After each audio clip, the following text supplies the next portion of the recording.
네, 안녕하세요. 이혜선 노무사입니다. 네, 여러분 1차 합격 축하드리고, 오랜만에 보는 것 같아요. 그죠? 자, 일단은 오늘 동차 합격 관련해가지고 좀 설명회를 개최한다고 해가지고, 무슨 말씀을 드려야 될지 되게 고민을 좀 해봤어요. 일단은 강의 얘기는 뭐 강의 계획서 보시면 다 아실 것 같고, 제일 궁금한 거는 공부를 어떻게 해야 될까? 남은 기간을 어떻게 보내야지만 내가 알차게 준비하고 갈 수 있을까? 아마 이게 제일 궁금하실 것 같아가지고, 저도 조금 고민을 좀 해봤어요. 일단은, 제가 지금 말씀드리는 거는 인사경조에 한해서 말씀을 드리는 거고, 노동법이나 행정이나 이런 거는 이제 우리 선생님들이 해주실 거예요, 따로 말씀을. 자, 일단 저희는 경영학을 하는 사람들이니까 일단 뭐부터 정해야 되냐면 목적부터 정해야 돼요. 그러니까 내가 지금 이 남은 수험기간 한 3개월 정도 있다고 치면 이 3개월 동안에 내가 무엇을 목표로 공부할 것인가, 이거부터 결정을 좀 하셔야 됩니다. 그냥 무작정 난 공부를 하겠어, 2차 시험에 합격하겠어, 이렇게 막연한 목표를 가지시는 거는 저랑 맞지 않아요. 아무튼 그래서 두 가지 목표를 한번 생각해 볼 수 있을 것 같아요. 일단 첫 번째 목표는 뭐냐면, 나는 올해 동차 합격이다. 그래서 나는 올해 반드시 2차를 합격한다 라고 하시는 분들이 분명히 있을 거예요. 그쵸? 근데 이거는 잘 판단하셔야 돼요. 내가 하고 싶다고 해서 할 수 있는 게 아닙니다. 그쵸? 이런 경우는 어떤 경우를 생각하셔야 되냐면, 내가 작년에 2차 강의를 들었다. 나는 그래서 작년부터 공부를 시작해서 GS 연기나 1기를 들었고, 어느 정도 답안지를 쓸 줄 안다. 됐어요? 그리고 두 번째, 비록 그건 아니지만 나는 경영학 전공자고, 그리고 난 답안지를 어느 정도 쓸 줄 안다. 그렇죠? 근데 난 답안지가 어떻게 생겼는지도 모르고 답안지를 쓸 줄조차 모르는데 내가 올해 동차 합격을 하겠다라고 하면 너무 이거는 비현실적인 꿈이에요. 아셨죠? 그래서 이거는 잘 고민해 보셔야 됩니다. 근데 만약에 난 동차 합격이 목적이다라고 하신다면 동차반으로 오지 마세요. 이때는 어디로 가셔야 되냐면 GS 1기나, 그쵸? GS 1기 강의를 빠르게 동영상으로 돌리세요. 그쵸? 요즘에는 조금 제가 한번 4데이 때 말씀드렸던 것 같은데, 요즘에는 수험생들의 연령이 많이 어려졌어요. 20살 되게 많아요. 그렇죠? 이유는 하나, 코로나 때문에. 코로나 때문에 학교를 못 나가니까 학교 강의는 온라인으로 듣고 시간이 너무 많이 남는 거예요. 그래서 다 이제 농사 시험 준비하고 이러는데, 그러다 보니까 이 친구들이 막 수능을 끝내가지고 공부 하나는 막 기똥차게 해요. 그렇죠? 그러면서 동영상 강의를 막 하루에 2개, 3개. 그러니까 이 2개, 3개는 뭘 말하는 거냐면 2일치, 3일치 이거를 막 돌려요. 1.5배속, 2배속 해놓고. 그렇죠? 그렇게 막 돌린 다음에 그럼 이 친구들이 그냥 듣고 끝이냐? 그게 아니라 자기 말로 어떻게든 썰을 풀어서라도 답안지를 다 써내요. 그러니까 요즘 세대는 또 다르더라고요. 물론 저도 요즘 세대인데, 그렇죠? 근데 그래가지고 그런 분들 같은 경우에는, 그리고 내가 전공자다 경영학, 이런 분들은 GS 1기 동영상 강의를 지금부터, 내일부터 당장 들어야지. 됐죠? 그래서 미친 듯이 일주일 잡고서 돌리는 거예요. 돌려서 책 정리하고 그다음 답안 작성 어느 정도 할 줄 안다 라고 하면 그 다음에는, 이건 그냥 제 얘기예요, 여러분. 다른 과목은 다른 선생님께 들으세요. 자, 2기를 좀 듣고 오시든가 2기를 좀 듣고 가셔야 돼. 됐죠? 그 다음에 어떻게 하는 거냐면, 얘는 모의고사 강의니까 들으라는 거예요. 답안지를 계속 써봐야 될 거 아니에요. 늘 말씀드리지만 여기서는 학문을 하는 데가 아니에요, 여기는. 됐죠? 기본 내용 열심히 공부해도 시험장 가가지고 답안지를 못 쓰면 떨어지는 거예요. 됐나요? 나 여기서 학문을 하고 싶다. 그럼 잘못 오신 거예요. 대학원을 가야죠. 됐죠? 아무리 공부를 열심히 해도 막상 답안지를 당일날 못 쓰면 그냥 떨어지는 겁니다. 그래서 답안 작성 연습을 좀 하셔야 되고, 그래서 이 2개를 요즘에는 가능하신 분들은 동영상으로 진짜 빨리 돌려요. 게다가 요즘엔 또 어떻게 됩니까? 모의고사 강의 다 온라인 제출이에요, 답안지를. 그쵸? 저는 동영상 수강생들 답안지 온라인으로 다 받아줘요. 동영상은 자기의 진도에 맞춰서 보내라고 했어요. 그래서 어쨌든 그러다 보니까 이렇게 많이 돌리고 가시는 경우들이 있습니다. 그래서 여기까지 나 다 했다. 그러면은 이제 3기 실강 일정하고 맞을 수 있어요. 3기 실강 일정하고 맞춰서 끝낼 수 있으면 3기 실강 일정 중간에라도 들어와가지고 현장에서 모의고사 연습 몇 번 실전처럼 하고 가시면 돼요. 됐어요? 근데 이거 공부량이 만만치가 않아요. 그렇죠? 나는 1차만 준비했던 사람이다라고 하면 이거 했다가는 진짜 폭망합니다. 폭망. 아셨죠? 그럼 이제 두 번째, 어떤 목적이 또 있을 수가 있냐면, 나는 내년 유예 합격이다. 이게 목적일 수 있지. 그렇죠? 이게 목적이면 방식이 또 달라집니다. 됐나요? 이게 목적인 사람들은 그러면 어디로 가셔야 되냐면, 그냥 단적으로 말하면 당연히 동차반으로 와야 돼요. 동차반으로 와야 되고, 이 동차반의 목표 자체는 뭐냐면 합격 아니에요, 내 수업은. 됐죠? 제 수업은 동차반 자체의 수업 목표가 올해 2차 합격이 아닙니다. 그러면 동차반의 목표는 뭐냐면 2개예요. 자, 일단 첫 번째, 시험장에 간다. 최대 2문제, 최소지. 최소 2문제 이상 쓰겠다. 됐어요? 2문제 이상 답안 작성을 할 거야. 그래서 뭐 할 거냐면 점수를 받아 볼 거예요. 이게 목표예요. 됐죠? 자, 그리고 두 번째 목표가 뭐냐면 나는 인사 경조 전체를 다 1회독 할 거야. 전체 1회독이에요. 이거를 왜 강조하냐면 전체 1회독 맞죠? 이걸 왜 강조하냐면 여러분 일단은 내가 시험장에 가서 시험장을 경험해보는 건 되게 중요해요. 됐어요? 아까 제가 말씀드렸죠. 아무리 1년 동안 2년 동안 열심히 공부를 해도 시험 당일날에 실수하면 끝이야 그냥. 됐죠? 그래서 최대한 시험장에서 어떤 프로세스로 진행이 되고 시험장 분위기는 이렇고 시험장에서 이렇게 되는 거구나. 법전은 주는구나. 펜은 어떻게 되는구나. 이건 알고 가야 돼요. 그러니까 당연히 가야지. 누가 시험장에 안 가요? 준비 안 했다고 시험장에 안 가요? 그 제일 어리석은 짓이에요. 됐죠?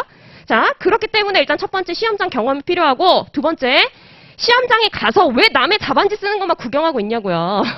그러지 말고 내가 이 정도 구라를 치면서 답안지를 썼더니 점수가 이만큼 나오네? 내가 이 정도 진심으로 썼더니 점수가 이 정도 나오네? 점수를 받아봐야지 알아요. 이 정도 하면 이 정도 나오는구나라고 하는 걸 어느 정도 봐야지 막연한 수험 공부를 하는데 뭐가 생기겠어요? 어느 정도의 명확한 길이 보이기 시작하는 거예요. 그래서 이거는 무조건 필요한 경험이라고 저는 봐요. 그리고 두 번째, 전체 1회독을 위해서 동차반에 갑니다. 전체 1회독이 왜 중요하냐면 제가 1차 시험 끝나고 엄청나게 많은 상담 메일을 받았어요. 그러니까 제가 4데이즈 때 얘기했잖아요. 이거 합격하고 나서 주말 내내 공부 계획 짜고 메일로 뭐 의논해도 좋다. 이랬더니 메일이 진짜 많이 오더라고요. 그래서 얼추 봤더니 제가 되게 임팩트가 남았던 표현이 뭐였냐면 선생님 제 계획은 남은 2-3달 동안 2과목을 확실하게 잡고 들어가겠다. 이런 표현이 있더라고요. 여러분 수험 공부에서는 확실하게 잡는 것이 없어요. 그래서 완벽하게 마스터하는 과목이라는 건 있을 수가 없다고 저는 봐요. 왜냐하면 수험 공부는 밑빠진 독에 물붓기예요. 내가 공부를 하면 또 빠져나가고 공부하면 빠져나가고 외웠는데 돌아서만 까먹고 외웠는데 돌아서만 까먹고 이런 게 수험 공부란 말이야. 근데 그냥 무작정 드립다 열심히 한다 완벽하게 한다 다 외운다 불가능. 됐어요? 그래서 수험 공부를 시작을 할 때는 일단 뭐부터 하셔야 되냐면 완벽주의 자체를 버려야 돼요. 나는 이거를 완벽하게 다 외우고 시험지를 완벽하게 쓸 거야. 아직 나는 시험지를 쓸 준비가 안 됐어. 왜냐? 난 아직 다 못 외웠으니까. 이러면서 답안지를 안 써요. 이러면 안 돼요. 수험 공부는 완벽한 게 없기 때문에 자꾸 뭘 하셔야 되냐면 시행착오를 빨리 겪으셔야 돼요. 내가 이렇게 책을 봤더니 시간이 너무 오래 걸리네? 내가 이렇게 책을 봤더니 암기가 안 되네? 내가 이렇게 했더니만 이해가 안 돼 있네? 문제점을 빨리빨리 확인을 하셔야 되는데 그러려면 처음부터 끝까지 한번 쫙 간파해야 돼. 이 과목이 무슨 과목인지 이 과목은 어떻게 공부해야 되는지 내가 이 교재로 처음부터 끝까지 봤더니 이런 게 있네 라고 해서 처음부터 끝까지 한번 쫙 돌려야 돼요. 그래서 전체 숲을 보고 그 다음에 다음에 연기로 가서 나무를 보든 뭐라든 하면 효과가 있는 거지 전체 숲도 모르고 어디에 무슨 길이 있는지도 모르는 상태에서 그냥 드립다 나무 하나하나 만지고 가면 길을 잃는 거예요. 뭔 말인지 아시겠죠? 됐어요? 그래서 동차반 같은 경우에는 제 동차반 인사경조 동차반은 이게 목적이에요. 됐나요? 자, 그럼 이걸 하고 나면 그 다음 해에 유예생으로 준비를 할 때 GS 연기로 들어가죠. 그럼 GS 연기로 들어갔을 때 이게 기본 토대가 되는 겁니다. 왜? 전체 1회독을 한번 했으니까. 맞아요? 그리고 저랑 같이 경영학 원론 하셨던 분들은 2차 답안지 써봤잖아요. 제가 수업 자료로 다 나갔잖아요. 이거 연습하라고. 여러분 당연히 붙기 때문에 2차가 중요하니까 이거 미리미리 쓰면서 연습하라고 줬잖아요. 그럼 그게 뭐냐면 마이너스 1기고 이게 마이너스 0.5기라고 생각하면 돼요. 그리고 9월에 연기 들어가면 돼요. 됐어요? 자, 그래서 요게 목적이다라고 하는 거를 조금 말씀드릴 거고 그럼 이제 두 번째 수업 어떻게 진행할 거냐. 그쵸? 수업 얘기가 아니지. 인사관리하고 경조 어떻게 공부할 거냐 이 얘기를 해야겠죠? 뭐 인사관리 같은 경우에는 다양한 공부 방식이 있어요. 근데 크게 봤을 때는 일단 2가지 접근 방식이 있는 것 같아요. 뭐가 있냐면 자, 큰 그림을 먼저 그리고 그러니까 유기적으로 전체를 다 연결을 하고 유기 전체 이렇게 할게요. 플러스 그 다음 세부 내용을 본다예요. 됐어요? 뭐 경영학 원론 했으니까 경영학개론 다 했으니까 말씀드리면 인사관리에서 확보해서 인력의 수요 공급 예측을 하고 그래서 외부 모집 또는 내부 모집으로 연결이 되고 이런 연결들이 다 돼야 돼. 됐어요? 큰 그림으로 연결이 다 되고 그 다음에 그 아래 가서 수요 예측 기법은 이게 있었지. 그 기법의 개념은 이거고 효과는 이랬지. 절차는 이렇지. 됐어요? 요런 프로세스로 가는 방식이 있어요. 그다음 두 번째는 뭐냐면 반대로 가는 거예요. 일단 세부 내용부터 하나하나 꼼꼼하게 보고 그 다음에 뭐 한다? 유기적으로 전체를 연결하는 방식. 이건 자기 스타일에 맞춰서 가면 돼요. 정답은 없어요, 여기는. 됐어요? 다만 어떤 스타일로 가든지 간에 주의를 해야 될 건 뭐냐면요. 인사관리는 추상적인 과목이라고 많이 얘기해요. 그래서 힘들어해요. 그건 공부를 잘못해서 그래요. 됐죠? 인사관리는 절대 추상적인 과목이 아니에요. 글짓기 하는 과목이다? 그건 완전 공부를 안 한 사람이고 추상적인 과목이다? 이것도 접근 방식 자체가 잘못된 거예요. 인사관리는 수험적으로 접근을 해야 되고 수험적으로 접근을 하려면 일단 인사 같은 경우에는 글짓기 하지 마세요. 어디서 썰을 풀어? 그죠? 답안지 첨삭할 때 맨날 어디서 썰을 푸냐고 이런 거짓말을 어떻게 하냐고 막 수필쓰기냐고 이렇게 막 제가 화를 내는데 인사는 절대 글짓기가 아니고 정답이 있어요. 됐어요? 이거는 뭐 명확하고 이거는 나중에 뭐 2차 준비하실 때 제가 많이 말씀드릴 거지만 일단 첫 번째 답안지 쓸 때 추상적으로 쓰지 마세요. 의식의 흐름대로 쓰지 말고 거짓말하지 마세요. 그렇죠? 동어 반복하지 마세요. 됐어요? 자, 면접법이란 피면접자를 면접하는 기법이다. 이렇게 쓰지 말라고요.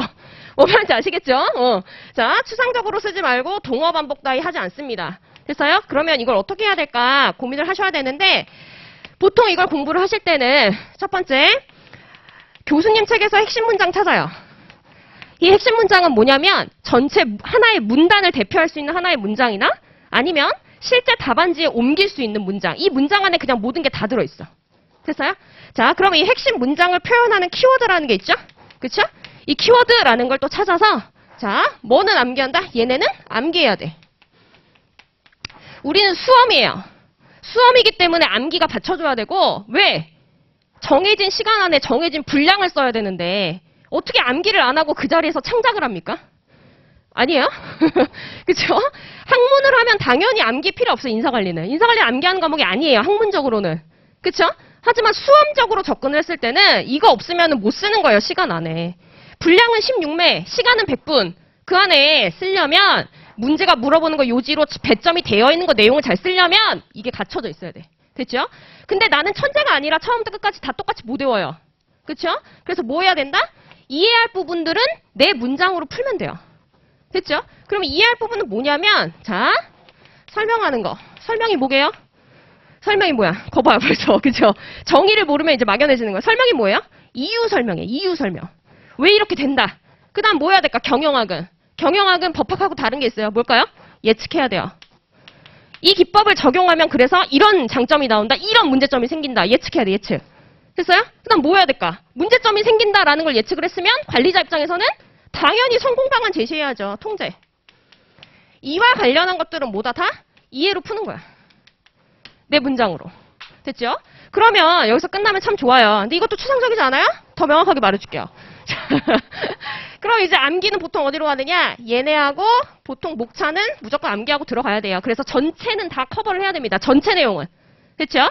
그 다음에 이쪽은 뭐 해야 된다? 이쪽은 이해인데 이쪽은 세부 내용, 즉 교재 내용 안에 조금 숨어 있어요. 됐나요? 그래서 여러분 공부하시면서 이걸 찾아내야 돼요. 아, 면접법은 이렇게 하는 거구나라고 이해는 누구나 다 합니다. 선생님들 다 훌륭하셔서 다 잘 설명해줘요. 됐죠? 근데 문제는 뭐냐면 혼자 책을 딱 보려고 했을 때 어디서부터 어디까지 내가 외워야 되고 대체 무슨 문장을 답안지에 써야 되고 이걸 모르는 거예요. 됐죠? 그래서 이제 여러분이 강의 들으시면서 아, 여기는 외울 거, 여기는 내가 이해해서 쓸 거라는 거에 대한 구분을 해나가시면서 복습을 하실 때 조금 효과적으로 복습을 하시면 좋을 것 같아요. 됐죠? 자, 이걸 좀 기억을 하시고 경조 같은 경우에도 뭐 마찬가지로 가요. 경조는 그러면 경조는 뭐 경조 선택자도 있고 아닌 사람도 있으니까 뭐 제가 뭐 다 말씀드리기 그렇고 경조는 보통 왜 선택하냐면 양이 많아요. 경조 양 많잖아요. 경영학교를 해봤잖아요. 그쵸? 양이 많은데 이걸 왜 선택하냐면 첫 번째 진입장벽이 낮아요. 됐어요? 노경을 하기에는 뭔가 진입장벽이 있다. 민소도 좀 그런 것 같다. 근데 경조는 진입장벽이 낮습니다. 그래서 비전공자들, 법학 전공자가 아니신 분들이 가장 많이 선택을 해요. 경제학이나 법학 전공이 아니신 분들. 그다음 두 번째, 여기에 도움이 많이 돼요. 왜요? 이론적 근거입니다. 됐어요? 그래서 계속 썰 풀고 뭐하고 하는 사람들이 이 이론 베이스가 잘 갖춰져 버리면 답안지가 아주 구체적이 되고 정확해져요. 그렇죠? 그래서 경조를 많이 하고 경조 같은 경우에도 뭐 똑같아요. 암기할 부분과 이해할 부분 구분해가지고 암기할 건 암기로 가고 이해는 이해로 풀면 돼요. 대신 인사관리보다 훨씬 더 구체적이고 명확합니다. 왜? 이론이니까. 여긴 정답이 있어요. 어느 정도. 그렇죠? 그래서 경조를 만약에 선택하신다라고 한다면 인사하고 접근 방식은 약간 비슷하게 갈 거고 그 다음에 여기 암기할 대상하고 그다음에 이해할 대상 나눠가지고 정리하는 것도 유사하게 갈 겁니다. 됐나요? 자, 이렇게 갈 거고, 그럼 동차반은 어떻게 진행될 거냐면, 동차반은 일단 수업을 하죠. 수업은 오전이에요. 수업은 오전인데, 오전이에요. 자, 예습하지 마세요. 아무것도 모르는 상태에서 예습하는 건 뻘짓이에요.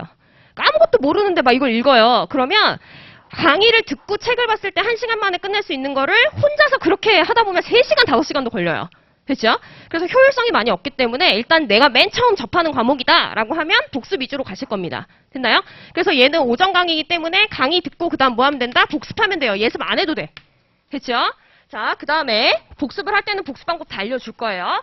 복습을 다 하고 그 다음 수업으로 오게 되면 그때 뭐 하냐면 모의고사 봐요. 답안지 작성할 거예요. 답안지 작성 어떻게 하는지, 서론은 뭘 쓰는 거다, 본론에 뭐뭐 쓴다, 결론은 이런 게 있다, 다 설명해 줄 거예요. 그냥 그대로 따라오면 돼. 됐죠? 그래서 정해진 시간 안에 기본 분량은 얼마다라고 하는 것까지 다 수업 시간에 설명해 주니까 그대로 오시면 돼, 그냥. 하셨죠? 그래서 상황을 봐서 모의고사는 일단 25점으로 제가 해놨긴 했는데 상황을 봐서 잘 따라온다라고 하면 50점도 보고 75점도 보고 100점도 볼 거예요. 됐죠? 별도의 시간을 내서. 하셨나요? 자, 그 다음에 이렇게 답안지 쓰고 나면 당연히 온라인으로 저는 제출을 받고 있고 저희 수업은 제 수업은 무조건 첨상 메일로 다 제출해야 됩니다. 그래서 메일로 제출을 해서 메일로 받아보는 시스템이에요, 저는. 그래서 그걸 좀 기억하시고 메일로 제출하고 메일로 제출할 거고 됐어요. 뭐 없네요. 됐죠? 자, 없어. 뭐 없어. 자, 공부 방법 막 이런 거는 여러분이 다 이제 뒤에 선생님들한테 듣는 게 많으실 테니까 저보다 더 좋은 얘기 많이 해주실 테니까 그거 들으시면 되겠고 이렇게 해가지고 얘는 이제 교재 얘기를 해야 되겠구나. 자, 교재는 2개예요. 첫 번째는 서브노트인데 서브노트 같은 경우에는 수험서를 다 요약 정리해 놓은 거예요. 근데 뭘 요약 정리해 놨냐면 저기 핵심 문장 중심으로. 됐어요? 답안지에 쓸 문장 중심으로만 다 요약 정리해놨기 때문에 여러분은 저 서브노트 보시면서 뭐 하시면 되냐면 강의 듣고 복습하면서 이것만 찾으면 돼요. 됐죠? 자, 그래서 이제 어떻게 하냐면 서브노트 얘 복습을 할 때 일단 뭐하고 뭐는 암기해야 돼요? 목차하고 키워드는 암기를 해서 전체 내용 커버를 해야 돼요. 얕게나마. 됐죠? 그 다음에 두 번째 교재가 뭐냐면 두 번째 교재가 연습 문제집이에요. 연습 문제집은 뭐냐면 자, 출제가 될 만한 문제나 아니면 연습을 해봐야 되는 문제 중심으로 해서 답안 양식으로 내용을 다 정리해 놓은 거예요. 그래서 여러분은 이제 뭐 하실 거냐면 서브노트 중심으로 해서 전체 내용 커버를 할 거고 그 다음에 연습 문제집 통해 가지고 테마별로 입체적 접근을 할 거예요. 테마별로. 그래서 여러분 나중에 보시면 아시겠지만 이런 답안지 양식으로 자료를 받아보고 정리하고 암기하는 게 훨씬 잘 돼요. 왜냐하면 입체감이 있거든. 아, 여기는 이게 중요한 거구나. 이걸 외워야 되는 거구나. 라고 해서 눈에 딱딱 잘 보여요. 근데 수험서나 서브노트 같이 처음부터 끝까지 강약 조절 없이 다 정리해 놓은 책은 스스로 입체감을 주는 게 쉽지가 않아요. 그래서 암기가 잘 안 돼요. 그래서 알아요. 그래서 서브노트 같은 경우에는 목차하고 키워드 중심으로 암기를 해서 전체 내용을 다 커버를 좀 하고 연습 문제집 통해서는 이제 중요한 테마별로 강약 조절. 됐어요? 이렇게 들어갈 거고 그래서 이렇게 정리를 하고 가면 저기 봤던 우리 수업의 목표 2문제 최소 2문제 쓰고 나온다? 점수 받아본다. 라고 하는 목표, 그리고 전체 1회독한다. 라고 하는 목표는 달성할 수 있을 것 같아요. 됐죠? 이렇게 해서 인사, 경조, 동차반은 이렇게 할 거다. 라고 하는 거 설명 마칠 거고, 다른 선생님께 또 좋은 이야기 많이 들으시고, 저는 가봐야 돼서 아기가 기다리고 있어요. 그래서 메일 주소 알죠? 메일로 뭐든 의논을 해도 좋은데, 제가 늘 부탁드리죠. 추상적인 질문하지 말자. 공부 어떻게 해요? 공부 계획표 짜주세요. 이런 거 안 돼요. 그렇죠? 저는 지금 이런 상황이고 뭐 전업생이다. 직장인이다. 하루에 몇 시간 정도 공부할 시간이 나고 나는 전공자고 아니고 됐죠? 이런 얘기를 좀 구체적으로 써준 다음에 제 고민은 이거예요. 라고 말씀 주시면 제가 정말 더 잘 답변을 드릴 수 있어요. 아셨죠? 고생하셨고 좋은 시간 되세요. 수고하셨습니다.